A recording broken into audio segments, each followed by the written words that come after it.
Tata steel का नवीनीकरण में टाइगर जयराम कुमार महतो का अगरचे एंट्री होता है तो चारों ओर घमासान मचते हुए दिखाई देगा। इस बात पर दोस्तों टाइगर जयराम कुमार महतो माननीय विधायक जी का क्या कुछ बयान सामने आया है, किस तरीके से एग्रेसिव मोड में दिखाई दे रहे हैं जनता के बीच, मैं आप लोगों के सामने वीडियो रखने वाला हूं। पूरी जानकारी इकट्ठा मैं आप लोगों के सामने जो है वो रखने वाला हूं, आप लोगों को हम देने वाले हैं। दोस्तों आप इस वीडियो को आखिर तक जरूर देखें, वीडियो को लाइक करके चैनल को सब्सक्राइब भी जरूर कर लीजिएगा अगर आप झारखंड के हैं। और अगर आप टाइगर जयराम कुमार महतो का अपडेट जानना चाहते हैं, क्या कुछ हो रही है, कहां पर क्या कुछ चल रही है, कहां वो जा रहे हैं, क्या कर रहे हैं, तमाम अपडेट मैं आप लोगों तक लाने की भरपूर कोशिश करता हूं, आप लोगों तक ज़रूर लेकर आते हैं। तो टाइगर जयराम कुमार महतो का इस बात पर क्या कुछ कहना है, आप लोगों के सामने हम जो है वो बात रखने वाले हैं। जैसे कि आप तमाम लोगों को ये बात मालूम होगा कि टाटा स्टील का दोस्तों नवीनीकरण होना है और तमाम जो है वो टीमें गठित की जा रही है और हर तरीके से कमेटी के लोग वहाँ पर बैठेंगे, बातचीत होगी और लिस्ट जो है वो बाज़ाब्ता बाकायदा तैयार की जाएगी। तो वीडियो आप लोग देखें, उसके बाद आगे की हम बात करेंगे। वीडियो पहले देखें। मैं लोकतंत्र के चौथे स्तंभ के माध्यम से मैं सवाल करूंगा टाटा मैनेजमेंट से कि ललित दास कौन है? Who is Lalit Das? What is his ability? उसकी योग्यता क्या है? कौन है ललित दास? उसकी योग्यता क्या है? कितना तक पढ़ा है कि आज सीएसआर को संभालेगा, आज IL6 में नौकरी करेगा? सारा चीज का गांव उजड़ा, एक नहीं 18 गांव टाटा के लिए उजड़ा है। और छत्तीसगढ़ का रघुवर दास जी का बेटा ललित दास यहाँ IL6 में नौकरी करेगा, सीएसआर को संभालेगा। हम सवाल करेंगे, पूछेंगे मैनेजमेंट से, छापिए इसको हेडलाइन में कि जयराम महतो टाटा प्रबंधन से सवाल करता है, जमशेदपुर की टाटा प्रबंधन से कि ललित दास कौन है, क्या है उसकी योग्यता? बाहर बात अच्छा मजाक बना के रखती है, कत्ल होगा हमारा, लहू बहेगा हमारा, हमारी लहू से स्वर्णरेखा की नदी लाल होगी, हमारी लहू से दामोदर की नदी लाल होगी और ललित दास माला माल होगा। हम सवाल भी करेंगे और बवाल भी करेंगे, इस बात को लिख लीजिए। अच्छा, आइए सामने टाटा के प्रबंधन और हमें उत्तर दीजिए कि ललित दास कौन है, क्या है उसकी योग्यता? पूर्व मुख्यमंत्री का बेटा होना योग्यता है या वर्तमान राज्यपाल का बेटा होना योग्यता है? क्या यह योग्यता कहा जाएगा? भारत एक संवैधानिक राष्ट्र है, क्या बाप के दौड़ने के बदले बेटे दौड़ोगा बनेगा? बाप के दौड़ से बेटे दौड़ोगा बनेगा? बाप एग्जाम पास करेगा, बेटा टीचर बनेगा? तो पूर्व मुख्यमंत्री है चाहे वर्तमान राज्यपाल रहे, ललित दास कौन है? हमको हिसाब किताब चाहिए। ठीक है, सही है। राज ना ये चुनावी भाषण देने आए हैं, न राजनीति की बात करने आए हैं, एक संदेश लेके आए हैं कि कोयलांचल और कोल्हान के लोगों, हम दो हमारे दो नहीं। बिल्कुल इस भ्रम में मत रहिए, हम दो हमारे दो नहीं। तीसरा पैदा कीजिए, उसको निर्मल महतो बनाइए, उसको हथियार से लेस कीजिए। अरे कैसे लड़ेंगे आप इनसे? 20 लाख करोड़ की प्रॉपर्टी है इनकी। अच्छा, आप ऐसे लोगों से लड़ पाएंगे? आपका टीचर बेटा लड़ पाएगा? आपका वकील बेटा इनसे लड़ पाएगा? आपका डॉक्टर बेटा इनसे लड़ पाएगा? इसलिए आज कोल्हान और कोयलांचल, हम दो हमारे दो नहीं। तीसरा पैदा कीजिए, उसको निर्मल बनाइए और उन पैमानों से युद्ध के लिए तैयार कीजिए, आपको बचाने कोई नहीं आएगा। अरे आप किससे उम्मीद करते हैं?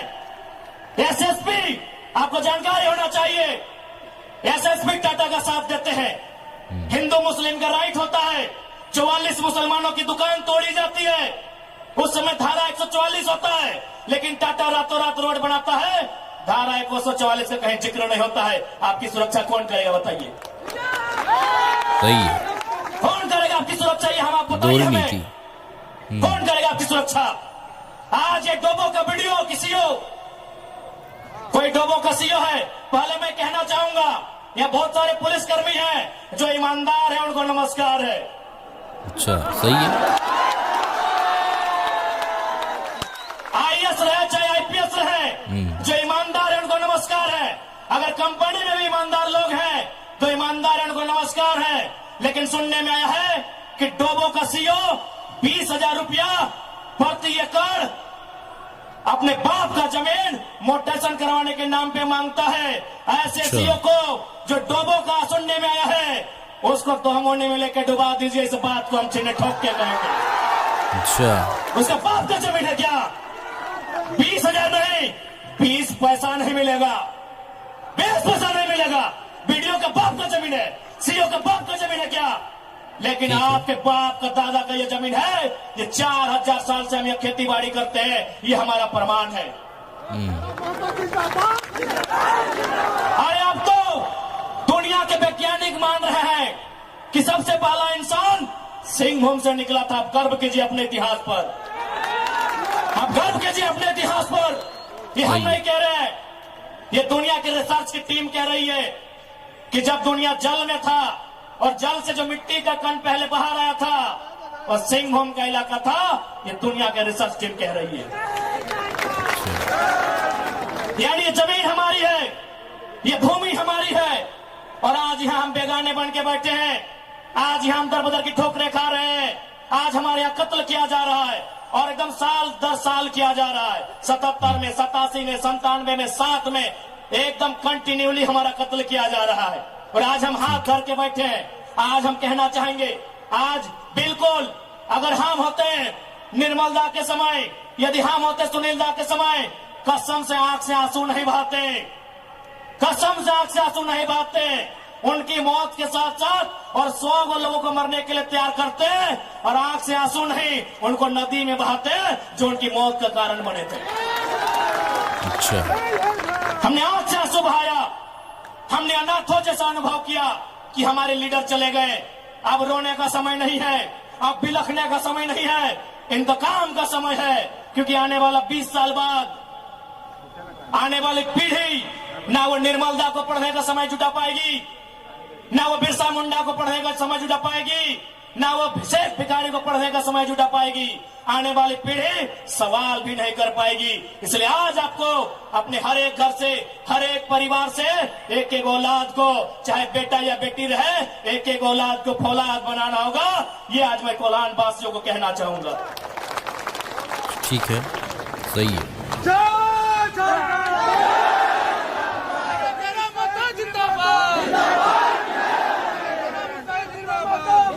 आज मैं एक सवाल करूंगा इस भीड़ से, मैं सवाल करूंगा टाटा नगरी में बसे बड़ी बड़ी इमारतों में बैठे लोगों से कि जब 1907 में टाटा की स्थापना हुई थी, मालिक कौन था? टाटा का कोई होगा?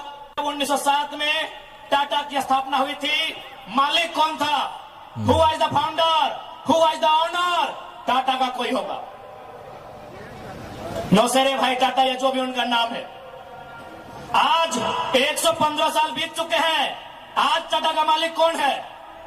आज भी टाटा का मालिक टाटा का वंश ही है। अच्छा, 100 साल पहले टाटा ने पूंजी का इन्वेस्ट किया था, आज 100 साल बाद भी टाटा का मालिक टाटा का वंशज है। लेकिन एक सवाल होगा मेरा, 100 साल पहले जिन कुड़मियों ने, जिन संथालियों ने, जिन हो ने, जिन गोड़ाई ने, जिन धीवर ने, जिन अल्पसंख्यक ने टाटा में जमीन दिया था, आज उस परिवार के पास क्या नौकरी है? आज हम सवाल करेंगे।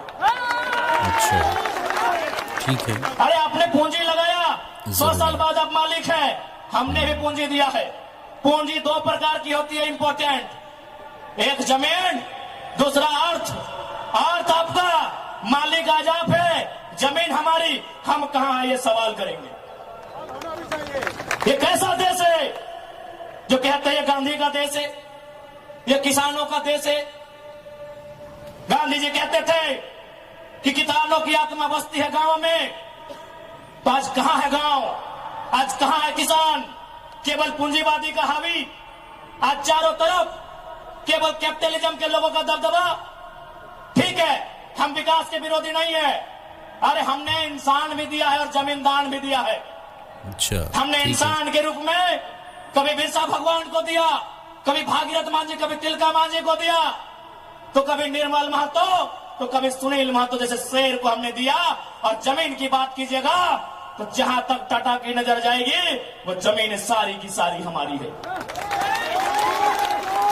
क्या नहीं दिया हमने विकास के नाम पे? विकास के नाम पे हमारा कत्ल हुआ, विकास के नाम पे हमारा गांव उजाड़ा गया, विकास के नाम पे हमको लूटा गया। और आज अगर हम सवाल करेंगे तो आप हमें उग्रवादी जैसे शब्दों से नवाजेंगे। तो आज ये बात जान लीजिए, भले आज ही आपका समय है क्योंकि प्रधानमंत्री आपके हैं। सही बात है, किसानों के प्रधानमंत्री नहीं है। भले आप भावनाओं में वोट देते हैं, आज फिर किसान आंदोलन कर रहा है, किसान 700 मर चुके हैं, ये किसानों के प्रधानमंत्री नहीं है। अगर ये किसानों के प्रधानमंत्री होते तो एक रूल बनाते। 1984 तक टाटा ने जो 15,000 एकड़ जमीन का अधिग्रहण किया है, उसमें मात्र 3,000 एकड़ में प्रोडक्शन का काम हुआ है। मात्र 3,000 एकड़ में कंपनी का एस्टेब्लिशमेंट किया गया है। यदि ये देश और ये वर्तमान के प्रधानमंत्री अगर किसानों के होते तो एक फरमान जारी करते कि बाकी जो आपके पास 12,000 एकड़ बचा है उसे पोल्ट्री फार्म खोलना है क्या? उसे पोल्ट्री फार्म खोलना है? जी नहीं, रियल एस्टेट को बेचना है। हमारी जमीनें टाटा डिसाइड करेंगे रियल एस्टेट को बेचना है। इसलिए अगर सच में ये किसानों के प्रधानमंत्री होते तो एक नियम बनाते, और ये नियम है भी, बकायदा न्यायालय में चर्चा हो चुका है कि यदि किसी कंपनी ने जमीन लिया है और उस जमीन पे काम नहीं हुआ है तो रैयत को वापस लौटाना चाहिए। टाटा ने 15,000 एकड़ जमीन लिया है, मानते हैं 3,000 एकड़ पर इन्होंने काम किया है, चलिए 3,000 एकड़ एक्स्ट्रा, अभी भी 10,000 एकड़ जमीन है जो इनके कब्जे में है, वो यहाँ के रैयतों को वापस मिलना चाहिए। तब मानेंगे ये गांधी का देश है, तब मानेंगे किसानों का देश है। ठीक है, आप बोलेंगे हम मान लेंगे, दीजिए 10,000 एकड़ जमीन वापस, तब मानेंगे किसानों का देश है, तब मानेंगे महात्मा गांधी का देश है। आज और तमाम जितने भी IAS, IPS मिनिस्टर, आज अगर मैं साफ कहूंगा कि संविधान की जितनी हत्या उग्रवादी आतंकवादी करते हैं उससे कहीं ज्यादा वो IAS, IPS और मिनिस्टर संविधान की हत्या करता है जो पूंजीपतियों का साथ देता है। क्यों पता है? पढ़े लिखे लोग, पुलिसकर्मी भाई आप भी सुनिएगा कि आपके SP संविधान की हत्या कैसे करते हैं। हाँ, पुलिस वाली दीदी आप भी सुनिएगा कि आपके DC संविधान की हत्या कब करते हैं। भारत के संविधान को खोलिए, भारत के संविधान में प्रियम्बल आता है। प्रियम्बल में क्या लिखा है पता है? हम भारत के लोग सामाजिक, राजनीतिक, आर्थिक न्याय की बात लिखा है। हम भारत के लोग धर्मनिरपेक्ष समाजवाद का नाम लिखा है। समाजवाद, पूंजीवाद नहीं लिखा है, कहीं नहीं लिखा है। भारत के संविधान में समाजवाद लिखा है। हम भारत के लोग धर्मनिरपेक्ष समाजवाद भारत की निर्माण करेंगे। आज ये जो भी IAS, IPS अगर पूंजीवाद का पक्ष लेते हैं, नक्सली से भी बड़ा नक्सली वो IAS, IPS होते हैं। हाँ, हम सीधा ठोक के कहेंगे। बाकी SP साहब, आप चाहे तो हमारी मौत का साजिश कर सकते हैं, क्योंकि आपकी पत्नी को पूर्व में, अभी नहीं, अभी वाला नया आए हैं, पूर्व वाले SSP साहब, आप चाहें तो हमारी हत्या की साजिश रच सकते हैं, रचने का आपको अधिकार है। आपकी पत्नी को टाटा के दलालों ने नौकरी जो दिया है, अच्छा ये बात, और ये कोई नई बात नहीं है। झारखंड राज्य में केवल गुंडों ने मौत का साजिश नहीं किया है। बगोदर के एक विधायक थे, नाम अगर आप नहीं जानते तो सुन लीजिए, कॉमरेड महेंद्र सिंह, उनकी हत्या में SP का हाथ था।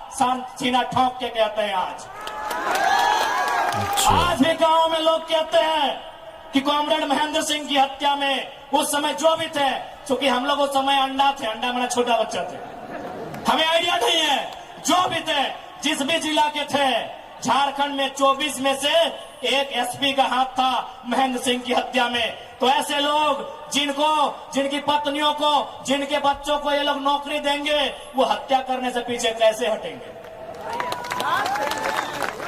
तो सुन लीजिए महोदय, चूंकि आपकी योग्यता का हम सम्मान करते हैं, आपकी प्रतिभा का सम्मान करते हैं, आपकी एजुकेशन का सम्मान करते हैं, लेकिन एक बात कहेंगे, हम गरीब लोग हैं, बद्दुआ नहीं देते हैं, लेकिन हमारे दिल से एक हाय निकलती है, उस हाय से याद रखिएगा, ये विधाता आपको कभी माफ नहीं करेगा। ठीक है। अरे भाई, अगर सही हिम्मत बात। नहीं है तो काहे गर्व से बोलते हैं कि आईएएस आईपीएस बन के आए हैं? अगर Tata, Vedanta, Birla, BCCL, CCL, Ambani, Adani, Usha Martin, TISCO, Telco, अगर उनकी गलत नीतियों से आपको लड़ने का हिम्मत नहीं है तो काहे खुद को आईएएस आईपीएस की गिनती करवाते हैं?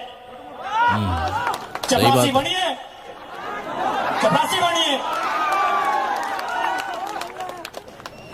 और हम ये भी मानते हैं कि आज आपके पास शक्तियां हैं। अरे बहुत अच्छा, क्या कीजिएगा? ऐसे भी तो हमारा कत्ल होता आया है। हम कत्ल होते होते हम मरते मरते परेशान हो चुके हैं। हमने बहुत कत्ल देखा है। जितना अंग्रेजों ने हमें नहीं सताया है उससे कई ज्यादा गुना कॉर्पोरेट ने, भ्रष्ट आईएएस आईपीएस ने, भ्रष्ट मिनिस्टर ने और भ्रष्ट डोबो जैसे सीओ ने हमें सताया है। अरे आप क्या कीजिएगा, कीजिए ना। मरने सब आया है, कौन यहां जीने आया है? 610 ट्रिलियन वर्ग किलोमीटर सूरज। हमारे साथ अगर हमारी सभा को सुनिएगा तब कुछ जनरल नॉलेज भी बढ़ा देंगे। 610 ट्रिलियन वर्ग किलोमीटर सूरज एक दिन मर जाएगा। 510 मिलियन वर्ग किलोमीटर की धरती, ये भी एक दिन मर जाएगी। 165 वर्ग किलोमीटर में फैला हुआ, मिलियन वर्ग किलोमीटर में फैला हुआ प्रशांत महासागर, यदि पानी भी एक दिन सूख जाएगा। 5,95,000 वर्ग किलोमीटर, 95 लाख वर्ग किलोमीटर फैला हुआ हिमालय का पहाड़ एक दिन पिघल जाएगा। 38 मिलियन वर्ग किलोमीटर में उगने वाला चंद्रमा मर जाएगा। अरे 5 फीट का इंसान काहे डर रहे हैं? काहे डर रहे हैं? आपकी डर आपकी मौत का कारण है, आपकी डर आपकी भय का कारण है। मैं एक लाइन कहूंगा, एक क्रिकेट का उदाहरण आपको दूंगा। साउथ अफ्रीका में एक खिलाड़ी थे, उनका नाम था ग्रीम स्मिथ। उन्होंने घर की दीवारों पर 3 लाइन लिखा था कि मुझे बड़ा होके साउथ अफ्रीका की टीम से क्रिकेट खेलना है। दूसरा लाइन लिखा था, मुझे साउथ अफ्रीका की क्रिकेट टीम का कप्तान बनना है। और तीसरा लाइन लिखा था, मुझे ऑस्ट्रेलिया को घर में घुसकर टेस्ट मैच हराना है। जबकि क्रिकेटर का ड्रीम होता है वर्ल्ड कप जीतना, लेकिन ग्रीम स्मिथ का ड्रीम वर्ल्ड कप नहीं था, ऑस्ट्रेलिया को टेस्ट में हराना था। चूंकि उन्होंने घर की दीवार पर लिखा था, रोज उनको पढ़ते थे और उन्होंने वो तीनों ड्रीम पूरा किया था। आप भी जाओ, घर की दीवारों पर लिख दो, सुनील महतो की शहादत को लिखो, निर्मल दा की शहादत को लिखो, हमारे साथ हुए जुल्म को लिखो, जिस एसपी के टाइम में जुल्म हुआ उसका नाम लिखो, जिस जीएम के टाइम में जुल्म हुआ उसका नाम लिखो। और अपनी पीढ़ी से बोलना, आज ना सही, आज वक्त उनका है, जिस दिन वक्त हमारा होगा हम भी उनकी आने वाली पीढ़ी से बदला लेंगे।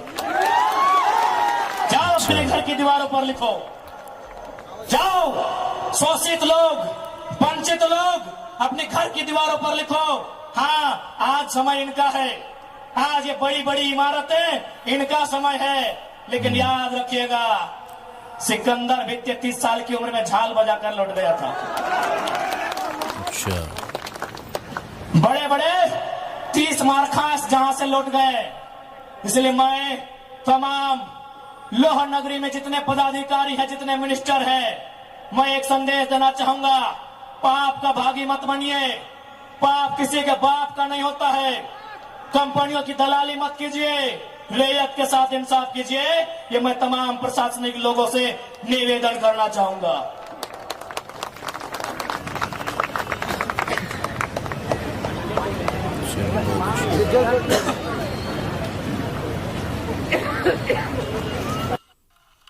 तो जी हाँ दोस्तों, वीडियो आप लोग देख चुके हैं। टाइगर जयराम कुमार महतो माननीय विधायक जी का ये टाटा स्टील को लेकर के जो कंपनी है, कंपनी को लेकर के बात ये चल रही है। और कंपनी तो एक है, एक नहीं है, कई है। तो कंपनी जो अपने मैन्युफैक्चर में जितने भी ज़मीन को अपने अंदर में लिए हुए हैं, यानी कि जो ज़मीन उनके यूज़ में है वहाँ से अगर कोई काम कर रहा है फिर तो ठीक है, अदरवाइज अगर वो सारे ज़मीन को अपने अंडर में लेते हुए कुछ हिस्सा में वो काम कर रहे हैं, कुछ हिस्सा बेकार है, तो वो ज़मीन जो है वो रैयतों की होनी चाहिए। यानी कि जिनकी ज़मीन है उनको वापस उनको लौटाना चाहिए, उनके साथ में दुर्व्यवहार नहीं करना चाहिए, उनके साथ में इस तरीके से शोषण नहीं होना चाहिए और ना ही इस तरीके से उन लोगों के साथ में कोई भी जुल्म होना चाहिए, अत्याचार होना चाहिए, ऐसा कुछ भी नहीं है। अब देखिए ये तो बात आप लोग सुन चुके हैं, ज़मीन को लेकर के बात हो रही है और ये ख़ास करके दोस्तों जो बाहरी लोग यहाँ पर आए हुए हैं, कंपनी के रूप में हो या फिर कोई अधिकारी के रूप में हो, कोई भी रूप में हो, जो यहाँ पर वो आ करके अपना दबदबा कायम करने की कोशिश करते हैं, तो ये नहीं चलेगा। इसको ख़त्म करना है। ज़मीन जो उनके अंडर में है उन लोगों की, और वहाँ से अगर जो ज़मीन जो है जिसकी है उसको अगर मुनाफा नहीं हो रहा है तो ये नहीं चलेगा।